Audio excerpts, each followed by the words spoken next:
नमस्कार दोस्तों, मैं सुशील कुमार एक बार आपका पुनः स्वागत करता हूं। दोस्तों, आज के वीडियो में हम लोग जानेंगे कि ई ग्राम स्वराज पोर्टल पर किस प्रकार हम ग्राम पंचायत की जो कैश बुक होती है उसको हम लोग देख सकते हैं या डाउनलोड कर सकते हैं।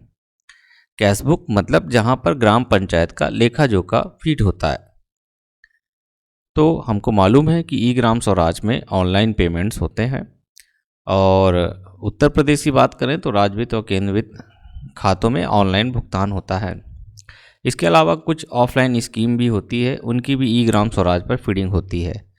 तो जिस प्रकार जो ग्राम पंचायतों के जो सचिव होते हैं वो अपनी एक ऑफलाइन कैश बुक बनाते हैं, उसी प्रकार आपकी जो भी उसमें फंड रिसीव किया जाता है और पेमेंट होता है तो ऑनलाइन रिकॉर्ड भी उसमें आता रहता है, होता रहता है। तो ये जो ऑनलाइन रिकॉर्ड है इसी को हम लोग कैश बुक बोलते हैं। तो इसको किस प्रकार हम देखेंगे उसको हम लोग जानते हैं। तो आपको दिख रहा होगा हमने ई ग्राम स्वराज का जो होम पेज है वो आपके सामने प्रदर्शित है। अब आप क्या करिए, इस पेज को थोड़ा सा स्क्रॉल करिए और ये नीचे जो रिपोर्ट वाला सेक्शन है ये आपको दिख रहा होगा, इसमें अकाउंटिंग वाले टैब पर आइए। रिपोर्ट वाले सेक्शन पे अकाउंटिंग वाले टैब पर आइए। अब अकाउंटिंग वाले टैब पर क्लिक कर दीजिए। जब आपने अकाउंटिंग वाले टैब में क्लिक किया तो नया जो पेज है वो आएगा। अब उस पर आप लोग आइए, अकाउंटिंग एंटिटी वाइज रिपोर्ट, ये दिख रहा है, तीसरे नंबर की रिपोर्ट है। एक है ऑल इंडिया रिपोर्ट, दूसरी है माल रजिस्टर, ठीक है। फॉर्मेट्स है, 8 नंबर फॉर्मेट दिया दे रहा है, 8 फॉर्मेट्स है। और अकाउंटिंग एंटिटी वाइज रिपोर्ट, आप इस पर क्लिक करिए। जब आप इस पर करेंगे तो इसमें मल्टीपल रिपोर्ट्स आएंगी। इसी पर आप देखेंगे ये लिखा हुआ है कैश बुक रिपोर्ट, आपको दिख रहा है। यहाँ पर अकाउंटिंग एंटिटी वाइज रिपोर्ट पे जाएंगे, यहाँ पर लिखा हुआ है कैश बुक रिपोर्ट, आप इस पर क्लिक कर दीजिए। तो अब आपके सामने एक नया पेज आएगा। अब उस पर लिखा हुआ है, यहाँ पर हेडिंग है कैश बुक रिपोर्ट। तो उसमें कुछ चीज़ें हैं आपको फिल करने को कह रहा है। मतलब कहने का मतलब है वो डेटा को सर्च करेगा, तो सर्च करने के लिए कुछ इनपुट्स मांग रहा है। तो कैश बुक आपको मंथ वाइज चाहिए या स्कीम वाइज चाहिए।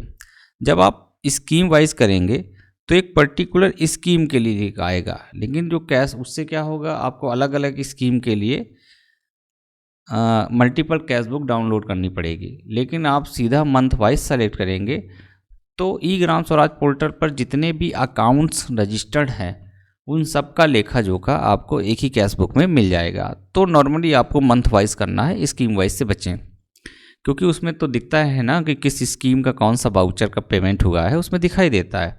तो इसलिए आप मंथ वाइज आए। फिर पूछता है डेट रेंज वाइज और मंथ वाइज, तो आप यहाँ मंथ वाइज निकालेंगे, क्योंकि डेट रेंज वाइज भी करेंगे वो 30 डेज से ज़्यादा लेता नहीं है।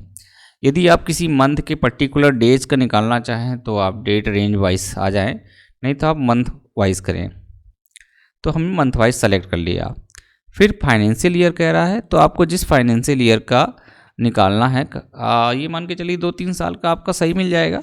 उससे पहले जो अकाउंट्स थे और ये मान के चलिए कि 18-19 से ऑनलाइन पेमेंट सभी जगह विधिवत तरीके से स्टार्टिंग हुआ है, तो उसके पहले ऑफलाइन फीडिंग होती थी, तो वो इतना ऑथेंटिक डेटा नहीं है।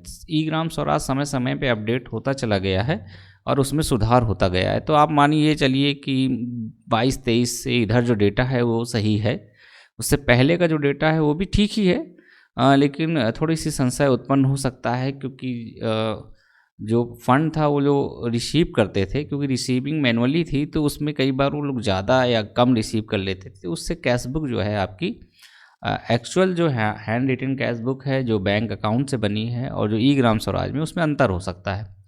वर्तमान स्थिति में जो है वो लगभग एक सा देखने को मिलता है। तो यानी हम इस कैश बुक के माध्यम से कई चीज़ों को जान सकते हैं, और ये तो जान ही सकते हैं कि जो वाउचर्स बनाए, क्योंकि ऑनलाइन पेमेंट है, इसका मतलब है कि वो जो पेमेंट है वो आपको एक्चुअल मिल जाएगा। तो वो जो वाउचर्स हैं किस वर्क आईडी पर पेमेंट हुआ है वो आसानी से पता चल जाएगा किस किस समय है, और पर्टिकुलर में वो लोग लिखते भी हैं कि किसको पेमेंट हुआ है, तो उससे हम कई चीज़ें जान सकते हैं। तो आप इस फाइनेंशियल ईयर चूज कर लीजिए, मान लेते हैं हमने 24-25 चूज कर लिया। फिर राज्य कह रहा है, ये राज चूज कर लिए। ध्यान दीजिए ये पब्लिक डोमेन में पड़ा हुआ है, कोई भी व्यक्ति कहीं से भी विश्व के किसी कोने से किसी ग्राम पंचायत का डेटा यदि वह ई ग्राम स्वराज में है तो उसको वो प्राप्त कर सकता है, देख सकता है, जान सकता है कि उसके गांव में क्या काम हो रहा है। या गांव का ही व्यक्ति स्वयं ग्राम प्रधान, उनको नहीं मालूम है कि उन्होंने अब तक किन किन कार्यों में क्या भुगतान किया है और लेखा जोखा जानना चाहते हैं, तो वो आसानी के साथ अपनी इस कैश बुक को ई ग्राम स्वराज पोर्टल से निकाल सकते हैं। तो आप इसमें गए, प्रदेश चूज करिए, फिर आपको डिस्ट्रिक्ट पंचायत यानी जिला पंचायत का चाहिए या ब्लॉक पंचायत का या ग्राम पंचायत का, आप उसको सेलेक्ट कर लीजिए। फिर कह रहा है डिस्ट्रिक्ट सेलेक्ट कर लिए, आप कोई भी एक डिस्ट्रिक्ट सेलेक्ट कर लीजिए। फिर कह रहा है ब्लॉक सेलेक्ट कर लीजिए, कोई एक ब्लॉक सेलेक्ट कर लीजिए। फिर कह रहा है ग्राम पंचायत सेलेक्ट कर लीजिए, आप कोई ग्राम पंचायत सेलेक्ट कर लीजिए भाई, जिस ग्राम पंचायत का देखना हो।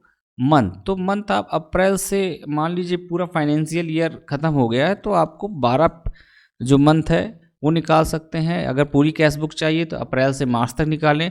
यदि हम 24-25 की बात करें तो अभी दिसंबर चल रहा है, तो ऐसी स्थिति में अप्रैल से दिसंबर तक के जो डेज हैं वहाँ तक की जो कैश बुक, उसकी जो कैश बुक है उसको प्राप्त कर सकते हैं।